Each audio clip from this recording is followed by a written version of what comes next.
Hello, welcome to this edition of Strength to Lead. Um, Thank you so much. It's always a joy to have you come around on this page to listen to a few nuggets on leadership that I believe that will enhance your performance wherever you express your leadership, whether you express your leadership as a parent, whether you are a leader as a firefighter, as a medical personnel, or a pastor, or an accountant, a lawyer, or wherever God has given you the opportunity to lead. Thank you so much for joining me on this edition. And I believe that is going to be a wonderful time. This morning, I want to share something with you that I believe is very important. Every individual who plays a leadership role at some point in their lives come to this kind of realization. And that realization has to do with the fact that the toughest person to always lead is yourself, or the toughest person to lead is always yourself. And so one of the things that we need to understand is the fact that to be successful in any endeavor, we need to learn how to get out of our own way. You need to learn how to get out of your own way in order for you to be able to succeed at what you do. And to get out of your own way, there are three things that I'm going to share with you briefly that is going to help you to know and understand how you can get out of your own way. The first one has to do with about changing the beliefs about yourself. What are the belief systems that you have built about yourself? What do you believe about yourself?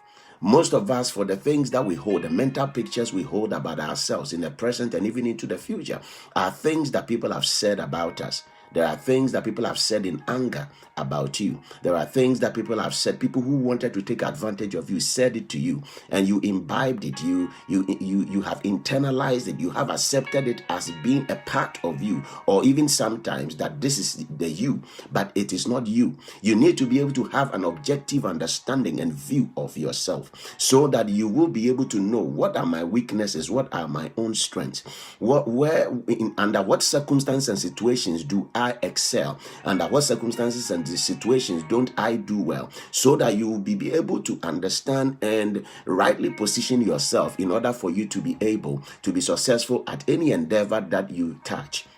And so this morning, the challenge that I want to throw to you this morning is to endeavor to know yourself. It's not difficult to know yourself. I think that whatever and wherever you are in life, you might have gone through some experiences. Going back, you would know exactly some decisions that you made right, some decisions you didn't make right. You would understand the circumstances surrounding certain decisions that you took and why you took those decisions. You would understand some of the things that you might have known about yourself that actually influenced your life in the way it has been.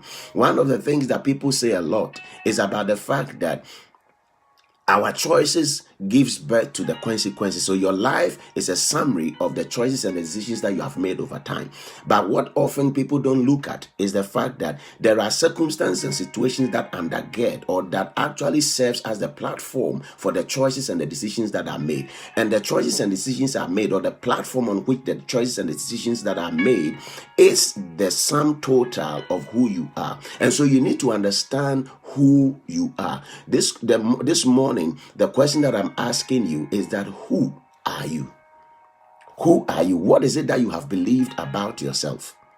What have you believed about yourself? That may be true or that may be untrue. Who are you? What do you believe about yourself? You don't have to always believe what people tell you about yourself. You can have that opportunity today to make that decision for yourself, for you to be able to decide, for you to be able to understand exactly who you are.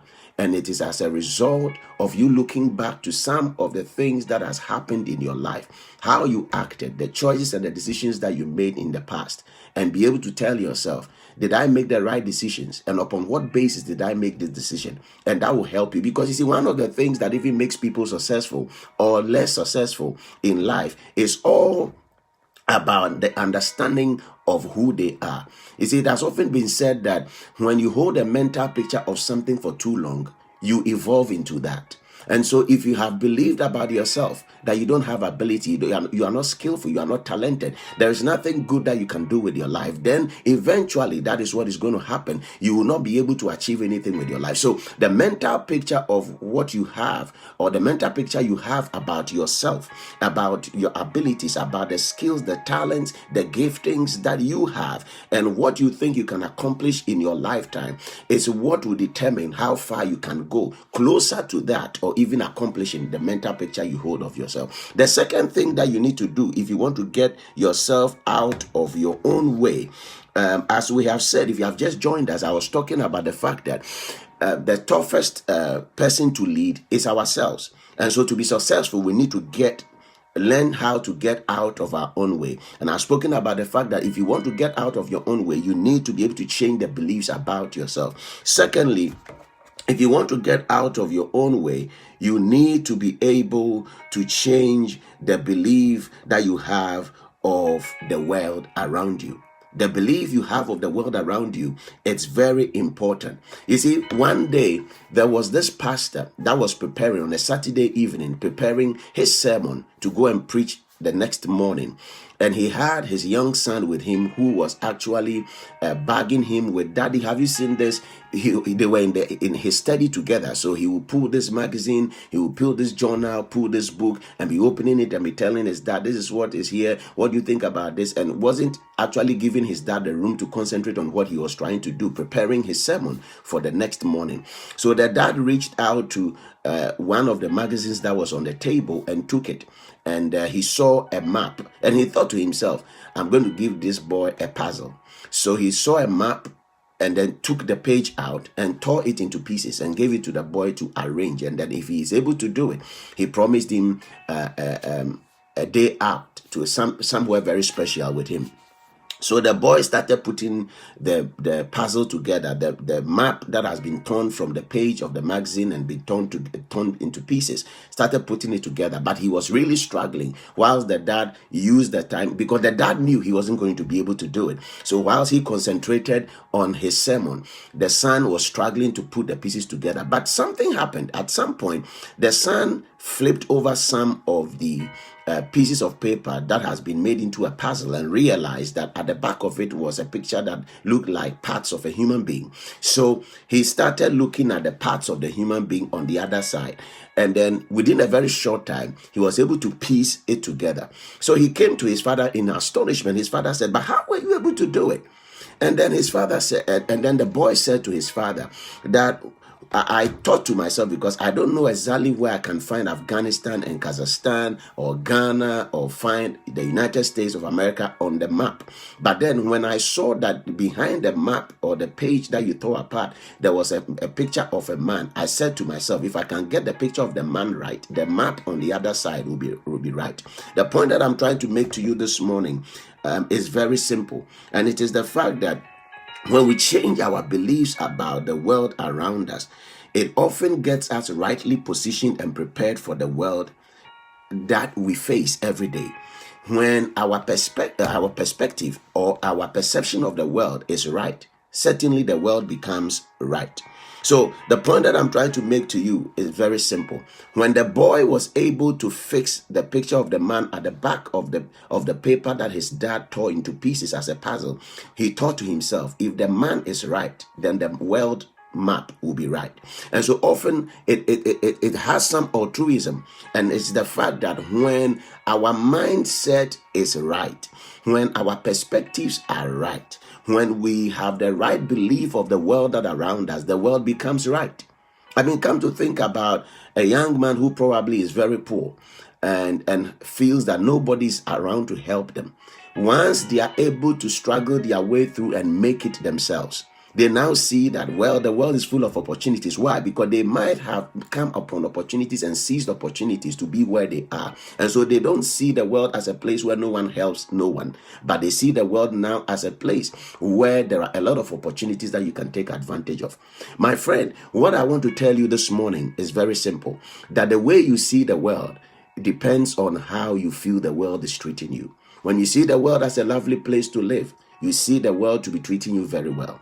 When your perspective and your mindset about the world changes, the world around you changes. And so As I have already said in the beginning, to be able to lead yourself, to be able to be successful at what you do, if there is anything that you need to change the belief about the world around you. The last point before I leave you this morning is the fact that you also need to change the beliefs of God and providence.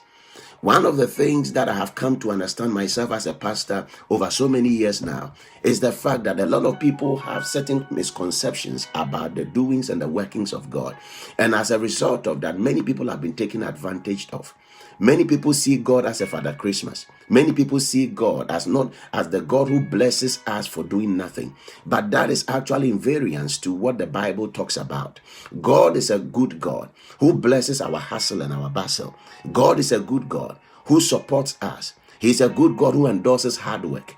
He's a good God who gives us more than we can ever think. I mean, it's come to think about it. When you sow a seed or you put a seed of corn into the ground, it is just one seed you put into the ground. But if the ground is fertile, if the seed itself is viable, it grows into a big corn plant and it bears fruit. It doesn't give you back 1 grain. It gives you sometimes 100. If you are fortunate, you may have 4 or 5 cobs or 3 cobs growing on the corn plant, and you may have probably 100 or 200 or even 500 grains out of it. And that is how God does it. Someone must first of all go to the field and sow that single seed of grain in order for God to bring about the multiplication.